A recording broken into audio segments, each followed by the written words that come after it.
Halo Sobat Manhwa, bagaimana kabar kalian? Semoga kalian selalu dalam keadaan sehat. Kali ini kita akan kembali melanjutkan cerita Kick Off Sang Underdog Part 21. Bagi kalian yang belum menonton part sebelumnya silahkan cek playlist yang telah Mimin buat. Kalau sudah langsung saja kita lanjut ke ceritanya.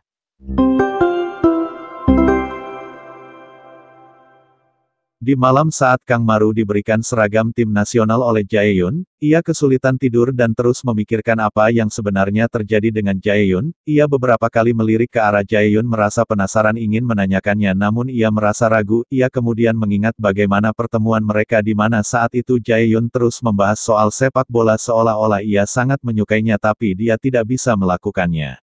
Kang Maru yang sudah tidak tahan lagi akhirnya memberanikan dirinya dan menanyakan alasan kenapa Jaehyun tidak bermain bola lagi padahal sepertinya dia sangat menyukainya. Jaehyun menoleh sambil tersenyum dan menjawabnya karena ia tidak pandai memainkannya. Ia mengatakan jika seandainya ia pandai maka pasti ia akan tetap memainkannya. Namun sayangnya ia tidak sepandai dan seberuntung itu untuk tetap bermain sepak bola. Sambil terus bercerita Kang Maru mendengarkan dengan seksama setiap perkataan Jaehyun. Jaehyun mengungkapkan bahwa sepak bola terlalu mewah untuknya, ia bahkan tidak punya cukup uang untuk membayar pengobatan neneknya sekarang. Ia menoleh menatap Kang Maru sambil tersenyum dan memberitahukan kalau seorang pelatih pernah memberitahunya seperti ini, kemiskinan adalah kejahatan dan lebih baik tidak usah memimpikan sesuatu yang lebih.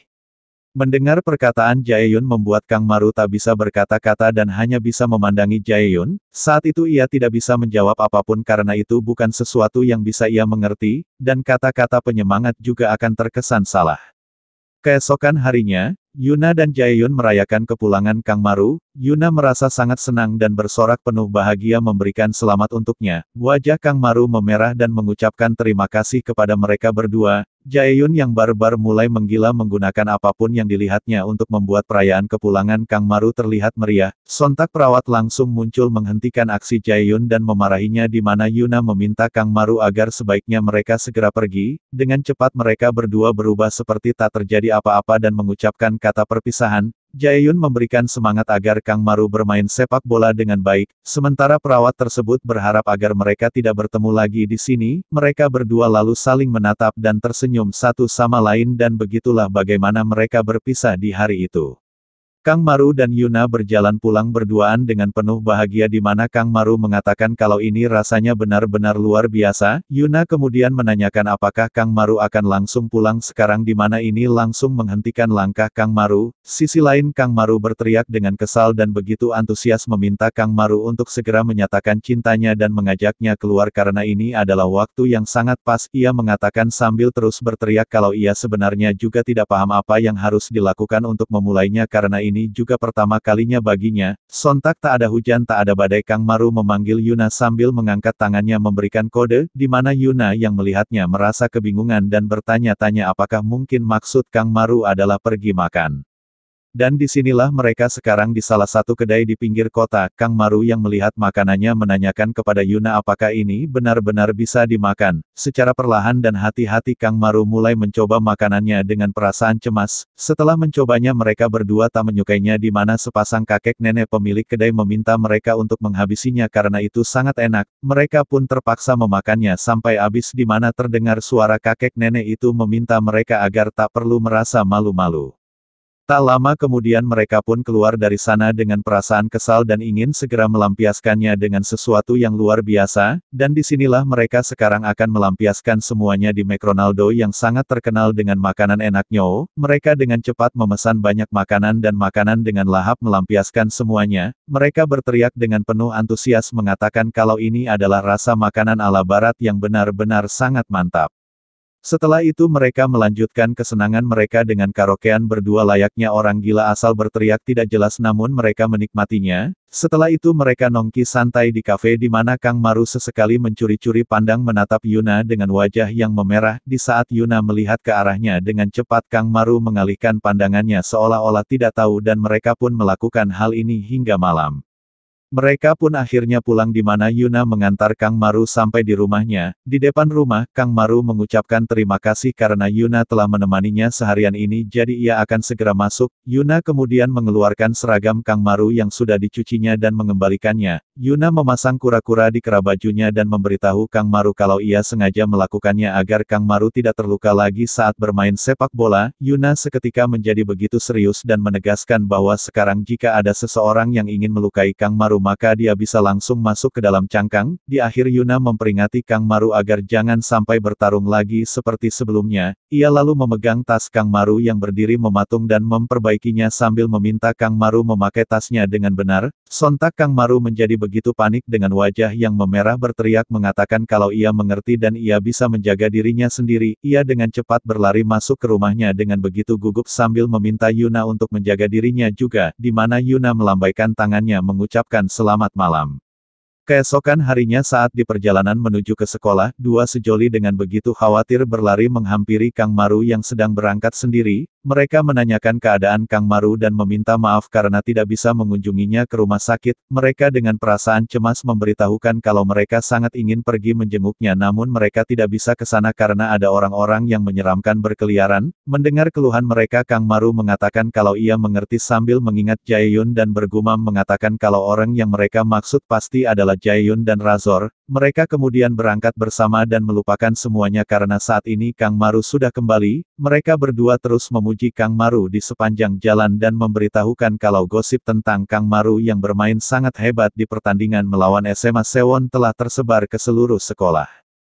Saat ini Kang Maru telah berada di klub sepak bola dan berkumpul dengan anak-anak lainnya, di mana Hong Hak-chul meminta pemain lainnya untuk melakukan pemanasan lebih dulu karena ia akan mengecek kondisi dan keadaan Kang Maru terlebih dahulu. Mereka berdua berbisik meminta Kang Maru agar tidak perlu merasa gugup karena semuanya akan baik-baik saja. Mereka juga memintanya untuk bersemangat karena tes yoyo akan sangat berat dan melelahkan. Dengan penuh semangat dan percaya diri Kang Maru mengatakan kalau ia sudah siap kapanpun untuk hal ini.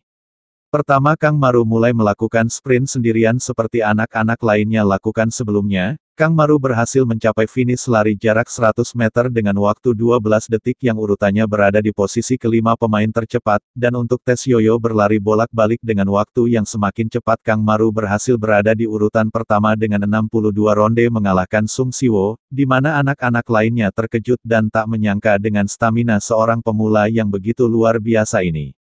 Kang Maru kemudian memanggil Sung Siwo dengan sebutan Siu di mana ini membuat Sung Siwo terkejut bertanya-tanya apakah barusan bocah itu memanggilnya. Kang Maru beneran memanggil Sung Siwo dengan sebutan Siu dan memintanya untuk mengambilkannya handuk. Sontak Sung Siwo benar-benar merasa sangat kesal ingin menghajar Kang Maru. Ia mengatakan dengan penuh kekesalan apakah barusan bocah sialan itu memerintahnya. Hyong Seop menahannya memintanya untuk tenang dan memberitahukan bukankah pelatih sudah membuat aturan kalau mereka harus berbicara secara informal dengan pemain lainnya. Sung Siwo pun seketika menghentikan aksinya dan tertawa memendam rasa kekesalan mengatakan kalau ia mengerti, di mana Hyong Seop juga ikut-ikutan memanggilnya dengan sebutan Siu dan menyuruhnya untuk segera mengambil handuk karena Kang Maru sudah menunggu. Dari kejauhan Seng Ho memandangi mereka dengan tatapan misterius, di mana Yuna yang berdiri di sampingnya memintanya agar jangan membuat wajah aneh seperti itu seperti dia mencoba terlihat keren. Mendengarnya Seng Ho tertawa dan mengatakan kalau ia tidak melakukan apapun sementara Yuna terus meledeknya.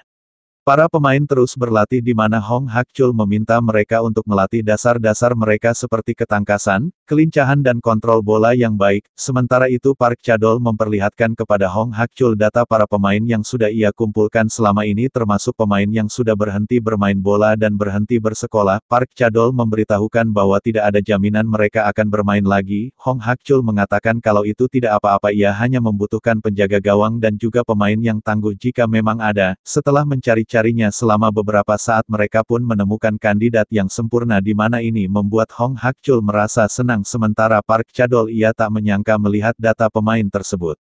Di saat sedang berlatih Jambul Merah tak sengaja menendang bolanya keluar melewati pagar, Kang Maru yang melihatnya ia pun berinisiatif akan mengambilkannya dan meminta Jambul Merah menunggu saja dengan tenang. Kang Maru mencari dan melirik ke sana kemari dan menemukan bolanya berada di sudut gang. Saat Kang Maru akan mengambil bolanya, ia mendengar dua orang yang sedang mengobrol di mana salah satu dari mereka menanyakan apakah tidak masalah dia melakukan hal seperti ini padahal dia adalah anggota klub sepak bola. Orang itu memintanya agar tidak perlu terlalu serius dan menjawabnya kalau sepak bola hanyalah hobi, dan ketika Kang Maru melihat ke dalam gang ternyata orang itu adalah Seng Ho dan teman berandalannya yang sedang merokok dengan santai. Kang Maru begitu terkejut melihatnya dan menanyakan apakah selama ini Seng Ho merokok. Seng Ho menjawabnya dengan ekspresi konyol menanyakan apakah ada yang salah. Ia mengatakan tubuhnya adalah urusannya, di mana Kang Maru yang mendengarnya hanya tertunduk. Kang Maru dengan cepat berjalan pergi dengan perasaan kesal menyebut Seng Ho dasar bocah sialan yang pasti sudah kehilangan akalnya. Ia mengatakan padahal ada banyak orang yang mati-matian ingin masuk ke dalam tim namun dia malah bertindak begitu santai dan masa bodoh, di mana dari belakang Seng Ho berteriak meminta Kang Maru agar jangan memberitahukannya kepada siapa-siapa dan ini hanya akan menjadi rahasia mereka berdua.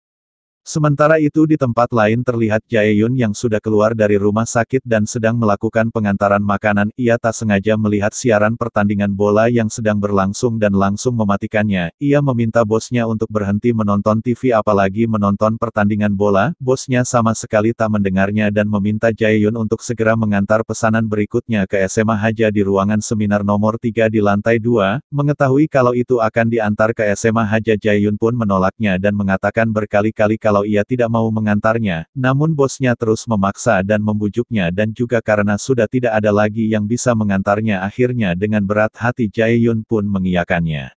Sementara itu di SMA Haja di ruangan seminar terlihat anak-anak lainnya sedang membuat kejutan pesta penyambutan pelatih Hong Hak-chul. Hyung Seop anak tahun pertama tak merasa ragu lagi memerintahkan anak tahun ketiga berkat aturan yang dibuat pelatih Hong Hak-chul tentang kesetaraan. Ia meminta Jambul Merah dan Yong Jae untuk meniup balonnya dengan cepat karena mereka sudah tidak punya banyak waktu lagi, di mana mereka berdua benar-benar merasa kesal terus meniup balonnya sambil mengumpat dan berjanji akan membunuh bocah sialan itu. Tak hanya itu, Hyung Seop bahkan memerintahkan Siu memesan makanan dan menanyakan apakah dia sudah memesan makanannya, di mana dengan raut wajah penuh kekesalan Sung Siwo mengiyakannya dan mengatakan kalau tentu saja ia sudah melakukannya.